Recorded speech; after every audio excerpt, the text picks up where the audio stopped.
Welcome to the 1% Doctor Podcast. What separates the good from the great, the standard from the extraordinary? It's not just skill, it's not just knowledge, it's mindset, it's execution, it's the relentless pursuit of growth. And that's exactly what we talk about here on the 1% Doctor Podcast. I'm Adam Lamb. I'm your host. Welcome to the show. Welcome back to the 1% Doctor Podcast. I'm your host, Adam Lamb. Today, we have a very special guest, smart guy, a guy who I'd say definitely lives and breathes what he teaches as a physician, which is not always the case. And so this is a guy who, when he's sharing some advice later on the show, I would really listen because he's somebody who lives it, breathes it, has a lot of experience in it. I want to welcome to the show, Dr. Christopher Meadows. Dr. Chris, welcome to the show. Thanks for being here. I'd love to just hear a little background, like what got you into medicine? What was the first thing that moment when you're like, this is the path I want to choose? We'd love to hear that. Tell us about it. Sure. Well, first off, thank you so much for the warm introduction. Really appreciate the opportunity to chat. And as far as my story getting into medicine, it starts with the foundation of athletics. My parents they did their due diligence to get me into athletics from a young age. I had an older brother, so of course I looked up to him and he was playing football. So that was my dream. But that was the mentality of our household, was you need to be doing something structured and not just roaming around on the streets. And it was easy for me to fall into that and played all the sports year round. But football was really my go-to. I enjoyed that the most, and I kind of stuck with that throughout high school and really honed in on that with a dream to get into college. But of course, with a violent sport like football, it's not a matter of if you're going to get injured. It's basically a matter of when and how bad, how severe, unfortunately. And I had my share of injuries, and that in college, you have the fortune of being around a medical staff that supports your recovery process. And I really enjoyed being around the athletic trainers and getting to know the medical staff that was supporting me in my injuries. And I had the unfortunate mishap of dislocating my shoulder a number of times and ultimately had a labral injury. And I met with the orthopedic surgeon, and I was just blown away with his knowledge, with his ability to coach me and counsel me as to whether or not surgery was the right route. And that's just what sparked it in me. And I just knew that I had already had a knack for health and exercise and training and utilized some of that knowledge to help excel in the athletic world. But it really kind of sparked this interest to be in medicine. And I thought this is really where the kind of pillar of medicine, health, fitness, all of that comes together. And so I was on a one-track mind after that. A career came to an end. And that's when I started my journey of really starting to focus on a pathway to medicine. I love that. It's interesting. I talk to all kinds of docs, and I tend to gravitate towards the ones that have like a physical fitness as a foundation of like who they are, right? Like ex-athletes. A good buddy of mine who's super successful doc was like a personal trainer. And then he was kind of like, I want to do more, and like went back to school and got into medical school and kills it. But it interests me is the amount of people that go into medicine that don't really use their body. You know what I mean? And I think we're seeing more and more, like, call it fit docs, right? And I love that because and I don't know if you've seen that experience too, where I've literally, I'll never forget going to see a chiropractor one time. This is many years ago. And I pulled in as the first time, and I saw this guy out back, kind of a beer belly, smoking a cigarette. And I went in, and that was him. I was like, was that you just smoking a cigarette out back? And he just was like kind of like fat and sloppy. Like, listen, I'm not shaming anybody, but there's this part of like, hey man, if I'm trusting you and your advice to get me healthy, like what are you doing? And so, you're a fit dude, lifetime athlete. And so I think also being in the space that you're at today, and we'll get to that in a little bit, but helping people with injury and helping people get stronger. It's like, I trust the guy that also lives and breathes it as well. Right. Versus the person that maybe is just like, the book says, and I'm like, but how come you don't believe the book that you follow, And so, which is interesting. So you made the decision, sports is over. You kind of found a massive interest obviously in the physical spot, but the medical space. And so like, what was the next part of the story? Yeah. So at that point, you, of course, apply to medical school, and that was my journey. And so I had to really kind of hone in on the academic side. You start preparing for your medical exams, your entrance exams, specifically the MCAT. So I took a couple years to really hone in on that. And yeah, to your previous point, just to comment on that briefly, it is interesting space because I think we're all we're needing a certain level of validation because right now everybody's an expert, right? Everybody's a health coach. Everybody has some fitness advice and social media is just exploding. And you're really looking for some of those cues as to what gives you some validation. And it does help when you see somebody who says, okay, well, they actually live that lifestyle and they apply it. The challenge is when you get into medical school and you start that journey is it's a very sedative lifestyle because you're really having to hit the books hard and you're really having to spend a lot of time studying. And when you're doing that, you're sitting down hunched over a desk for 3, 4 years, and it just doesn't really equate to a good lifestyle. Now, I've been around some very, very smart people who are able to just sit down in 5 minutes and pick up on concepts. And, I have to work a little bit harder on my end. I have to spend some time. And I'll tell you that when I was going through it, I went from, training 2, 3 times a day for football to, gosh, I haven't worked out in over 2 weeks. So it was a very different lifestyle for me, but you have to you kind of set into this mindset of I need to do what I need to do to be successful here. And so there was definitely a period of time where I dipped in my physical training and my commitment to my exercise and health and fitness. And to be fair, I mean, this is some of the transition that I had, the conversion that I had, which is when I was training to be the best football player, there were certain metrics and certain things I knew I needed to get better at. It was laid out for me. I knew I would want to be faster. I knew I would want to have a higher vertical, my bench press. There's all these metrics and utilize the NFL combine as a metric to say, where do I line up against other people? And so you have these metrics that you're trying to achieve. And it was very algorithmic. It was more straightforward for me and structured. Then there was this, okay, now you're just your career is over. And I still have this desire to be physically fit and physically active.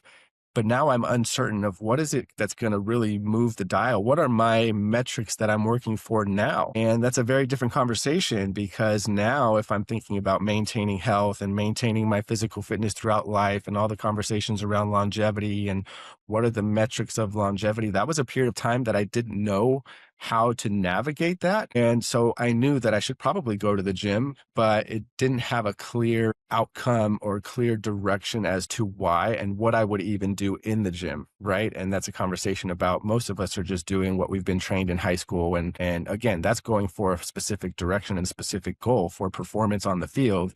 But we have to change that mindset. And so I didn't really understand that. And of course, my vision was just focus on graduating medical school, do the best that you can in medical school, because from there you're trying to get in a good residency program. And of course, after you graduate residency, you want to get a good job or a fellowship, whatever that looks like. So you're always looking forward to the next one. So I was very much kind of tunnel vision on academics, and my physical fitness certainly took a hit. So to your comment on physicians who don't necessarily have that combined, I mean, we're kind of forced through a filter that really kind of dictates to some degree our physical fitness because of the sedentary lifestyle that it imposes on us.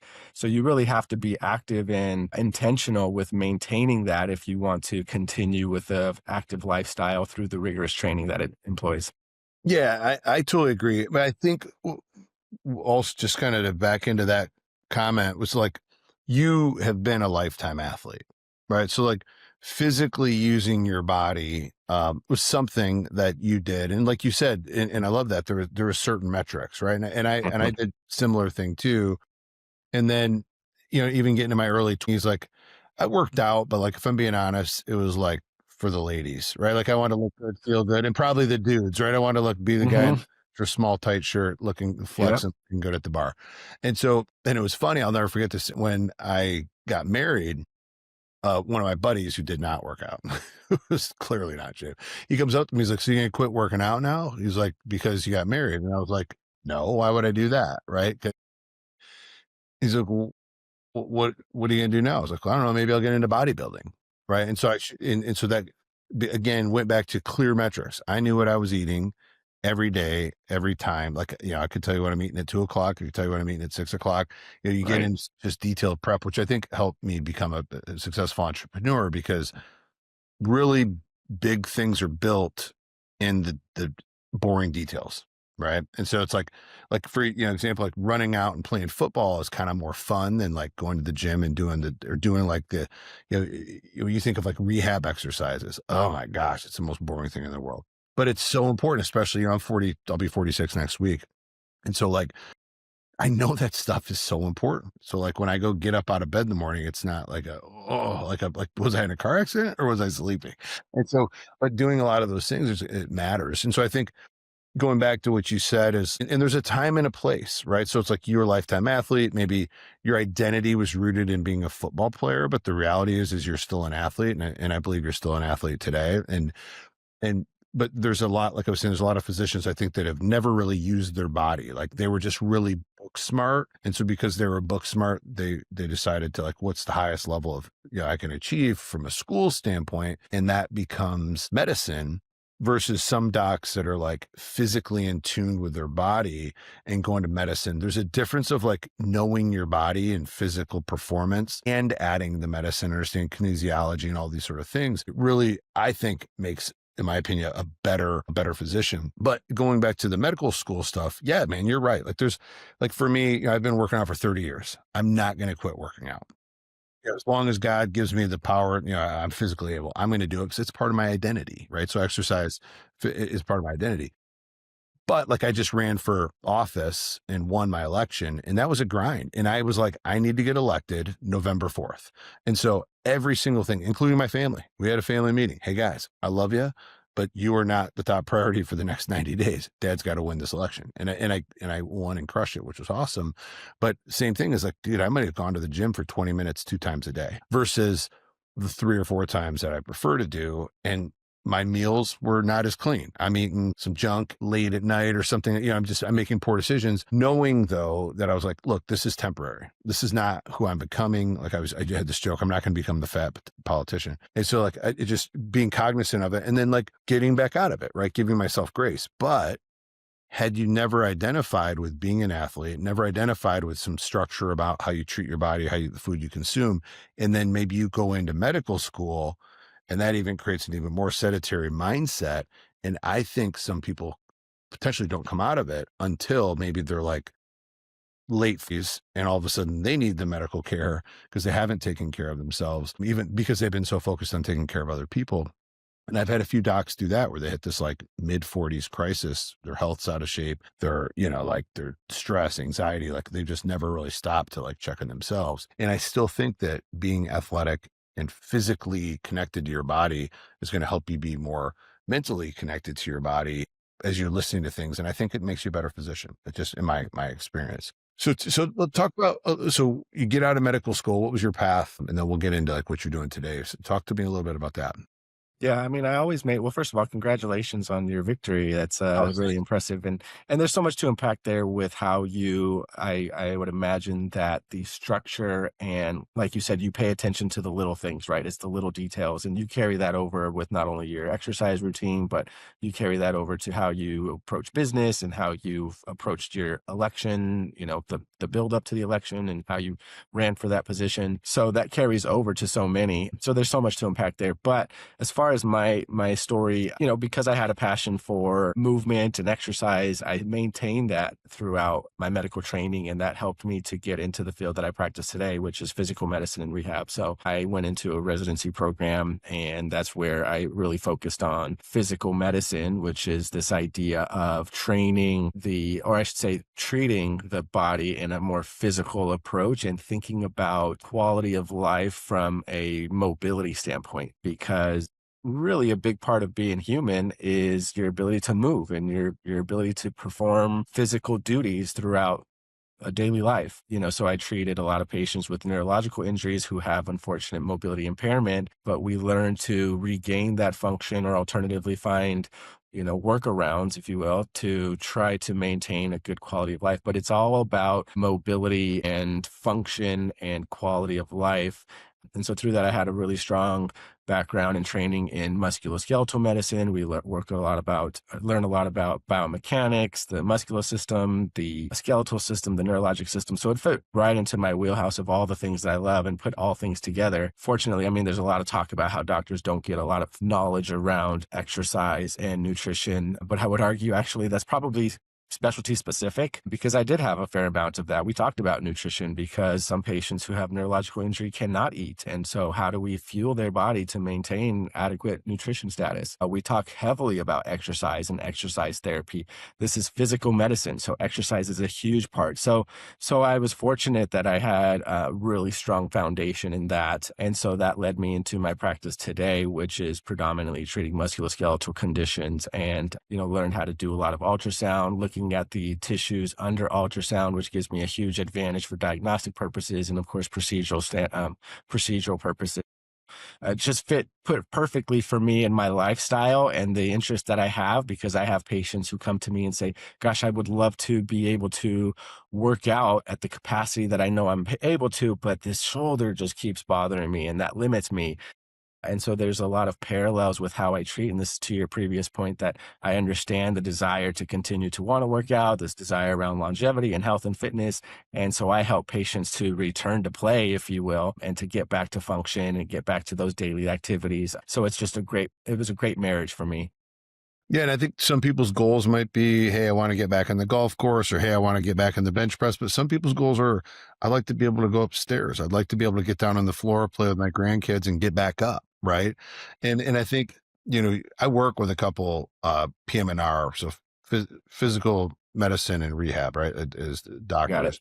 And yeah, and you're right. Like when you say specialty, and that one of the guys I mentioned who's a personal trainer, we've gone. I think we scaled, just he's crushed it this year, scaled his practice, just diversifying and what you have, and we'll talk about that, of like not just doing what you were maybe trained in medicine to do, but expanding like where can I apply that in multiple areas of people to help and serve, which is fantastic. And it's a I was, up until more recently in the last few years, not really familiar. And I think most people aren't familiar with like a PM&R trained physician, but I think you guys, because of like you said, like all the areas that you cover is so important, um, for patients. You know, would you like talk about the traditional practice of a PM&R doc, and that maybe where if you think where you've kind of expanded outside of the traditional approach of it, just based on more education you've taken and other things you've learned? Yeah. So the traditional practice of physical medicine and rehab, it's really broad. We cover so many different aspects of medicine and work along so many specialists that I always say there's almost no field of medicine that can't be benefited from a PM&R doc. That's everything from cancer rehab to cardiac rehab, pulmonary rehab.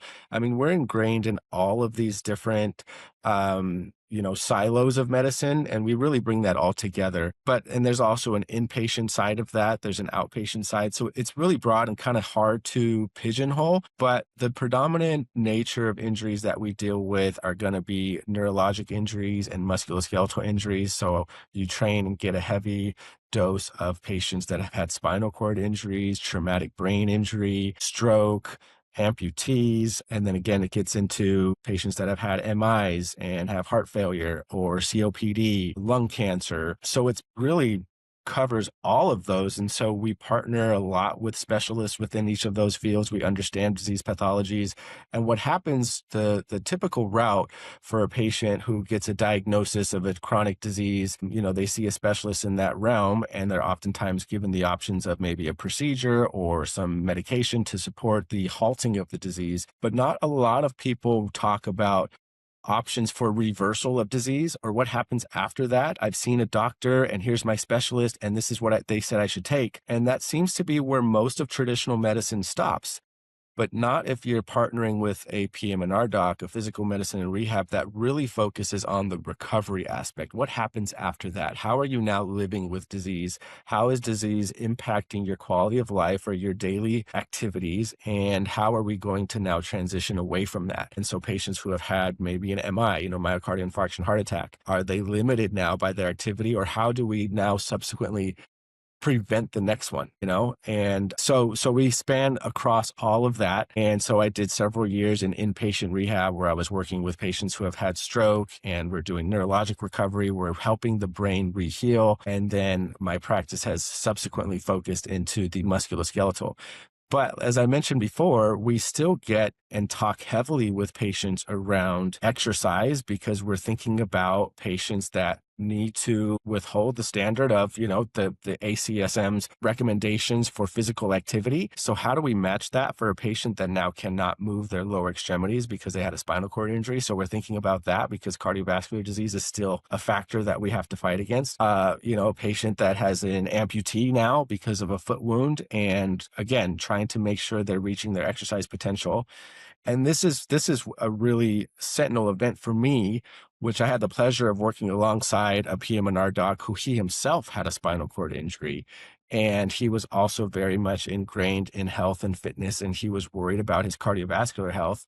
And so his levers to pull on from an exercise standpoint was basically null. I mean, he doesn't have the ability to exercise. He can barely move his upper extremities. And so his primary lever to pull on is nutrition. And that's the sentinel event for me when I was thinking about that, because it really highlighted the fact that some patients, just simply cannot pull on certain levers. When we think about exercise or nutrition or medications or supplements, all of these things are tools that you can lean on to help promote health. And for this specific individual, one of those levers was totally, and so then you have to pull on the other ones even harder. And that's where nutrition is a huge factor. And so, when we talk about things like brain injury, and what sort of nutritional therapies can support that. And there's more people being familiar with how hyperbaric oxygen can support that and how nutritional ketosis can support that.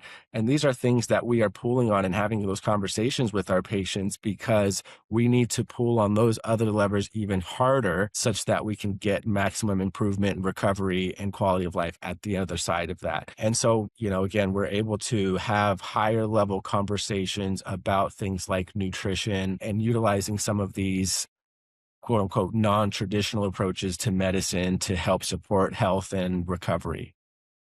Yeah, it's great. Hyperbarics that you said mentioned, like that's a game changer, and that's coming more popular and very interesting.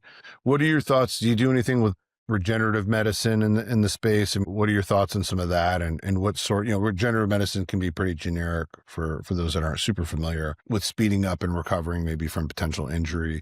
And I'd be curious too, like from a diversity of business, 'cause the couple of PMR docs that I work with also they see a lot of court cases, right? So they do like expert witness stuff too, because they're really good at understanding that, not only of like, hey, here's all the things that are wrong with the patient now, but also creating kind of like, here's what the changes are going to be like lifetime, and here's what it's going to look like to help rehabilitate. Um, One of my docs in Colorado does that. He's so good at it. But do you see any, so lots of questions there. Sorry. One, curious if you do some stuff in the regenerative medicine side of things, like if you see that as a place, and then have you seen or have you considered expanding into some of these other areas like med legal and some of that kind of stuff, because what your knowledge is very vast as far as it goes into the body as it pertains to, because you probably see people post injury, right? You don't usually get a spinal cord, like you don't wake up with that. Typically something unfortunate has to happen. Curious if that's, so the two questions, if you've thought about getting into that space, but also talk a little bit about maybe the non-traditional things like regenerative medicine and stuff like that.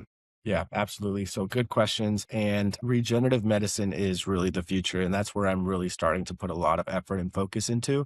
Because again, it's this mentality of not just eliminating pain or halting, disease processes, but really, are we in a position now in the medical space where we can actually reverse disease? I mean, this is the pillar of medicine, to be able to take patients who have gone down a pathologic direction and say, nope, we're not just going to stop this and plateau it. We're actually going to go backwards, and we're actually going to heal tissue and reverse injury and reverse disease. And that is the future of medicine. And that is really where this idea of regenerative medicine is coming into play. And regenerative medicine, like you mentioned, it really kind of is a vast, terminology, covers a lot of different areas. The spaces that it probably has met the most, it's excelled in really in the orthopedic space. And we talk about injuries to joints like cartilage or tendons. And these are structures that typically don't heal very well because they don't have great blood supply. And during the aging process, we just have micro damage that accumulates. And where do we reach a position? And historically, there haven't been many great options for treatment. Therapies have almost predominantly been corticosteroids or what's called an ablation, right? Which is basically we've reached the end of being able to support pain from a steroid standpoint because we don't have any options and you're not really a great surgical candidate for a replacement. We're just going to burn the nerve, which has always kind of bothered me as a treatment Mhm. option because it really does nothing to support pathology. And in some degrees, to some degree, you could argue that it makes it worse. You know, as much as nobody wants to live with pain, we have to recognize that pain It's is like a you're not signal. feeling it anymore, but the risk of not feeling can be very risky because something else in the area could potentially be going wrong and you're not going to feel it until that's a major problem. Yeah, yeah, you got it. I mean, if you go out, you're playing basketball, you sprain your ankle, and you don't have the ability to interpret the pain signals from that, and you continue to play on it, you can further damage, that tissue and make things even worse. And so that is it's a balance there that we have to acknowledge. And, I don't want to undermine the importance of pain management, but are there options where we can actually manage pain, but also reverse pathology? And that's where regenerative medicine is really getting into the space. And so, yes, I'm operating that predominantly in the musculoskeletal space. So, again, things like joint injuries, where we can utilize biologic tools, things like PRP, or talk about stem cells or exosome therapies, where we can actually provide those to specific areas that have, again, difficult ability to regenerate independently because we just lose some of those abilities with time, with aging process. And so when we supply these healing factors to these areas, we're actually seeing some ability to actually not only reduce pain and improve function, which is great to help quality of life and satisfaction, but also look under MRI or ultrasound and see like actually there's some tissue that has come back. And that's where things really get exciting because if we can actually regenerate tissue and actually reverse pathology, that is going to be huge. And that is also expanding into other fields such as liver disease, again, into the stroke. And this is where I'm getting also excited with my history of dealing with neurological injuries is, again, these are patients that are basically told, hey, after a few months after your stroke, you're basically going to be where you're at for the rest of your life. And that's difficult. That's a difficult transaction. I mean, that's a life altering event. Hmm. But if we're now able to utilize some of these therapies and say, actually, no, you may have an option, an opportunity Reverse. to reverse, yeah, and go back and actually A lot of regain people function. early Yeah. stage post stroke, like right away, getting into the regenerative medicine side. And unfortunately, we should be able to do more here in this country and talk about it more. But there's a lot of tight guardrails versus, like go to Panama, get it done. I mean, I've been following that stuff and engaged in the space for over 10 years. And so like, I mean, I've personally seen, probably 100 people that have had strokes that got into a regenerative medicine protocol and like almost 100%, within 12 months versus, if it's been 3 years, if it's 3 years ago and then you go after it, it can be, you can still definitely have some response, but it's not as prevalent as if you do it early in space. But it's awesome. And the downside, I think, when you look at a place like regenerative medicine, it's like, it's a cash Mhm. option, and it can be potentially a large cash option. And sometimes you get bad actors in and they want to overpromise and they're trying to take money from people, tell them that's going to fix things it's not going to fix, which sucks because there's, the good guys like you out there that know the process. So, it makes people skeptical. I'm hoping it becomes mainstream. I think it's just figuring out the cost aspect of it, in that space. Cause even, like you mentioned, he's with maybe a wound that wouldn't a non-healing wound. I don't know if you've paid attention to some of these non-healing, like for these amniotic skin grafts.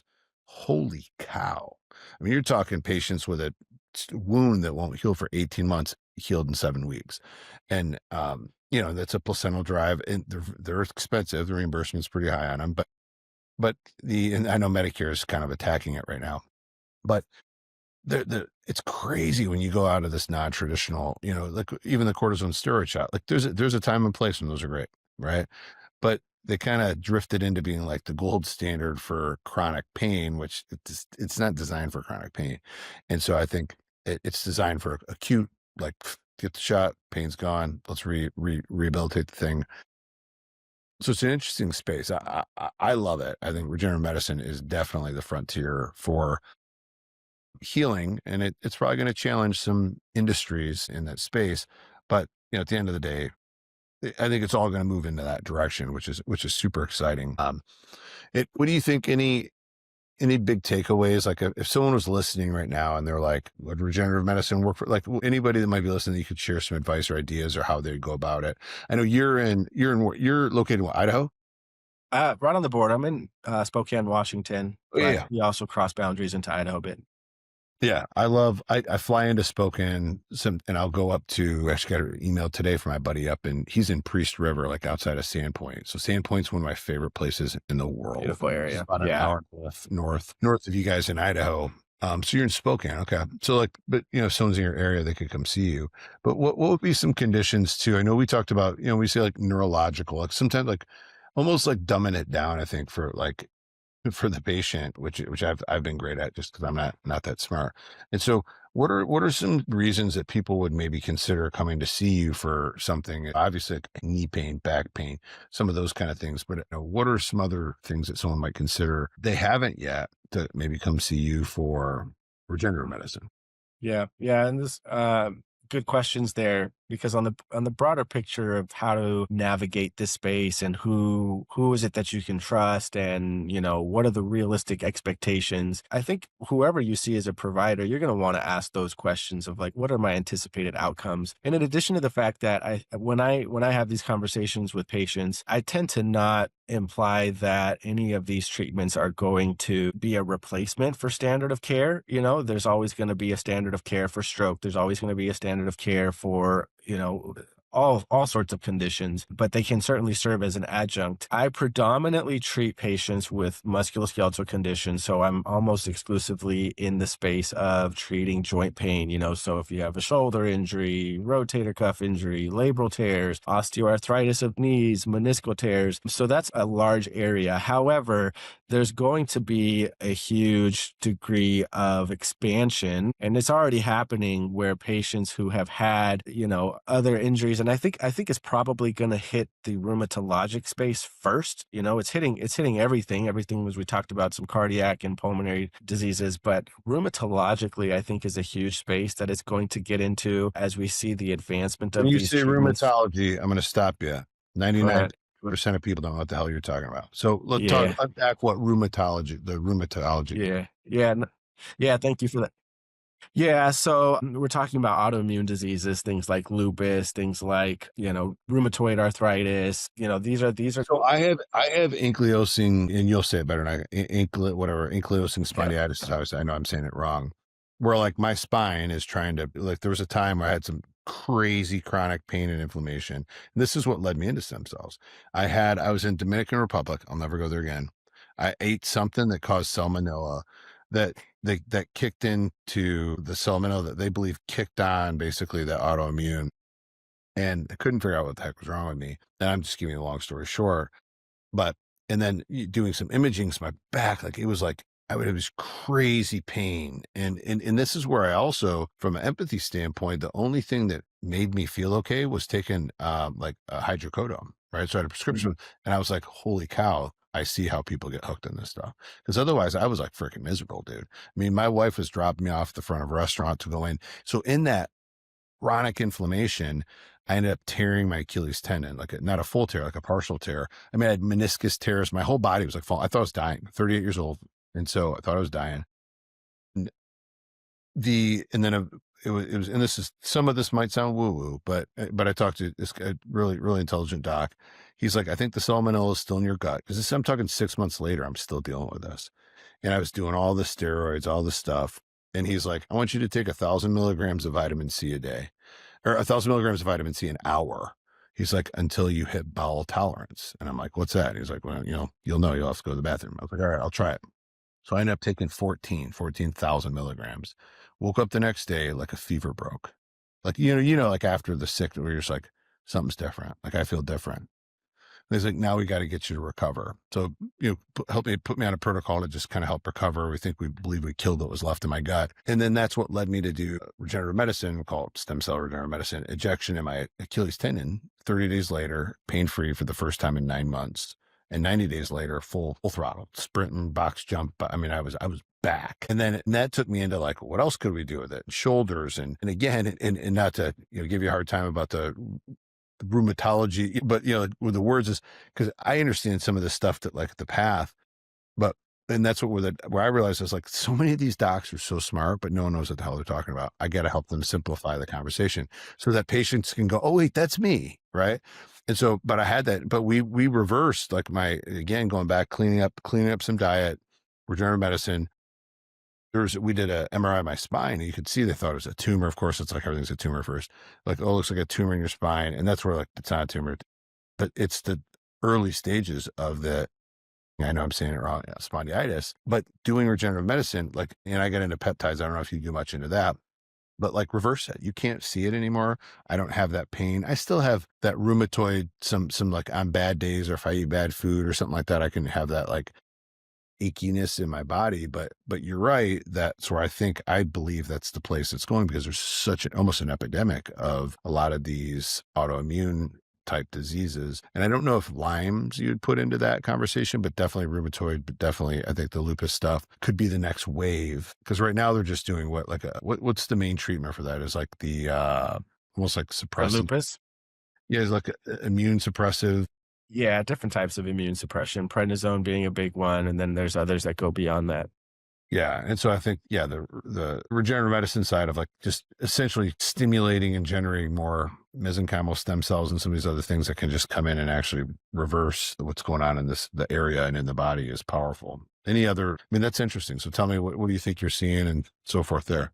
Yeah, yeah, I appreciate that. So yeah, ankylosing spondylosis or spondylitis, that's one of when we talk about the broad classification of rheumatologic, we're talking about autoimmune diseases, which is effectively your own body's immune system targeting certain proteins. And that could be anything from your own, cells within specific areas. So rheumatoid arthritis is a common one where your body attacks the joint specifically. Lupus can be everywhere from skin to cardiac to kidneys. And so these are diseases in which your own immune system is just kind of running haywire and they're just attacking itself. And so that's where things like, and you're exactly right to your point, the story that you have, and I appreciate you sharing that, which is they can be triggered. It's not something necessarily you're born with. They can trigger any point in your life, and having an infection is a very, very common provocative event that stimulates because your body starts to make antibodies to the bacteria or the virus. And that could be in close or very similar protein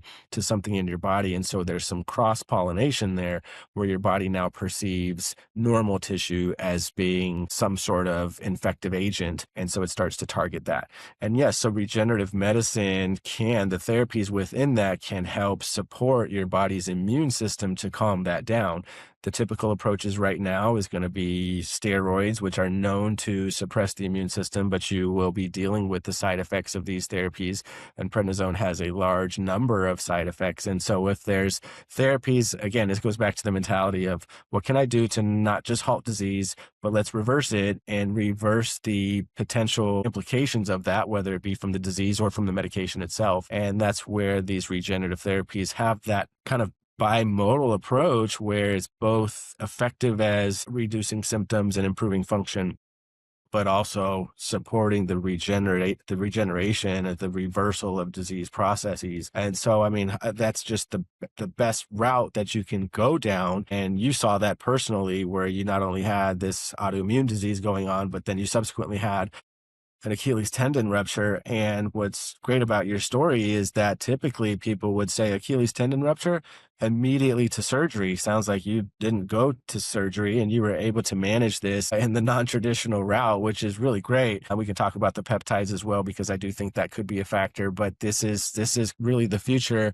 which we're not only improving function, but the time frame that you described really reflects the power of these therapies. And so you were able to avoid surgery, which you go down that route, you're talking about at least a year's worth of recovery. I mean, it is no Yeah. short time period. So you could see how quickly you were able to, get back to even plyometrics. I mean, it's just an Well, incredible story. yeah, So well, and that was 38, and now I'm at 50. I'm sorry, 50. Stop it. At 46, I'm the strongest I've been since I was in my late 20s, right? And so it's like there's a way, in this conversation that we're having, and we'll put some of your information too in the show notes, especially that are people there in your local area and Spokane that want to work with you.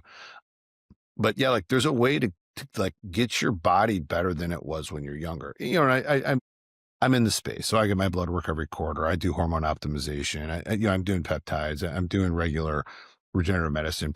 Something starts that elbow gets going. I'm like, all right, let's do an injection, or knee, or like whatever. I'm staying in front of it now versus later, right? But I live and breathe this stuff every day, and again, I think that's why I'm so excited to see more and more doctors like you that are in this space, understand it, they get it. And again, looking at you, you live and breathe it, right? Like being that kind of lifetime athlete, you understand the athlete. Because, if I'm like, man, like I want to be able to get under the bench press again. People that don't exercise would be like, who cares about that? Why do you care about that? You should only care about that as a kid. No, I'm going to live my life the way I want to live my life. And I'm going to do everything I want to do to live my life. And I have a client 84 years old. He wants the bench press record for 84 is like 365. And he's like at like 320 right now. He's 84. And it's like, he's made millions of dollars. He's loaded. It's like, that's what I want to go do. And I'm like, all right, let's figure out how to let's keep you safe and help you figure out how to do that. that's awesome. Listen, man, it was awesome having you on here, Dr. Meadows. I appreciate it. Love this conversation. I'd love to have you back another time too, to talk about some more stuff. We'll put all your information. Could you just, maybe just give a quick blip on your clinic, and then we'll put all that stuff in the show notes too when we drop this episode. Yeah, absolutely. It's been a pleasure. And we've just scratched the surface on so many of these conversations. So there's so much to dive into and more depth to go. But so I work at Clinic 5C. We're a multidisciplinary practice where we do regenerative medicine. We also do cosmetic surgeries, and we do functional medicine as well. So when we talk about some of the treatments that you utilize, the vitamin C and the lime and all of those things, we're really kind of in this multidisciplinary approach where we collaborate highly with each other and think about really optimizing patients' function, how they live, their lifestyle, how they look. I mean, we're just across the board on all things, health optimization wise. And so, yes, you can visit our website at Clinic 5C. I'm on Instagram, meadows.md. You can find me there where I provide a lot of informational stuff in regenerative medicine, especially. And you can visit our website at Clinic 5. Yeah, that's great. Thank you for sharing it. If you guys are in the Spokane area, or even, drive, there's again, when it comes down to like your health and your healing, make the trip, get on an airplane. We've had people do that before. So thank you for being on here again. Thank you everybody for joining and listening. Please like, share, subscribe this podcast. Stay tuned so you can catch all the greatest podcasts that come out here on the 1% Doctor podcast. I'm your host, Adam Lamb. We'll see you next time. Thanks so much for tuning in to this episode of the 1% Doctor. Please be sure to subscribe to the show where you're able to consume more podcasts, get more value, and learn more about doctors potentially just like you. Please tell a friend, review the show, and we'll see you in the next episode.